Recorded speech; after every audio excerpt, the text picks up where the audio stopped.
শহরের কেন্দ্রবিন্দুতেই লুকিয়ে আছে এমন এক ডেআউট স্পট যেখানে ঢুকতেই একরাশ সবুজ আপনাকে স্বাগতম জানাবে। ঢাকার এয়ারফোর্স বেস ক্যাম্পের ভেতরের পরিবেশটা এতটাই সুন্দর আর ন্যাচারাল যে মুহূর্তেই মনে হবে শহরের কোলাহল ছেড়ে চলে এসেছেন কোনো এক অ্যাডভেঞ্চার হিল ট্র্যাক এলাকায়। আর ভাগ্য ভালো থাকলে উকিলের মিষ্টি কণ্ঠের ওয়েলকাম টোন শুনে মনে হতেই পারে আমি কি সত্যিই ঢাকায় আছি।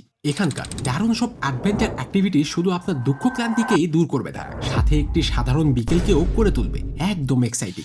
জিপ লাইনিং আর ক্লাইম্বিং ওয়ালের মতো এক্সাইটিং সব অ্যাক্টিভিটিগুলো ট্রাই করলে মনে হবে এই তো কর্পোরেট ওয়ার্ল্ডের সব চ্যালেঞ্জিং অবস্ট্রাগলগুলোকেও হার মানানো যায়। সবচেয়ে ভালো লাগার বিষয় হলো তাদের ওয়েলকামিং এনভায়রনমেন্ট আর প্রফেশনাল ম্যানেজমেন্ট। প্রতিটি ব্যক্তি বা টিমের জন্য থাকেন একজন প্রফেশনাল ট্রেনার, যা এই শহরের খুব কম আউটিং স্পটেই দেখা যায়। শুধু তাই নয়, দিনের শেষে ক্যাম্পিং এর আলোয় সবার ফেভারিট ট্রি টপ আর রাফটিং ট্রাই করার এক্সাইটমেন্টও কম না।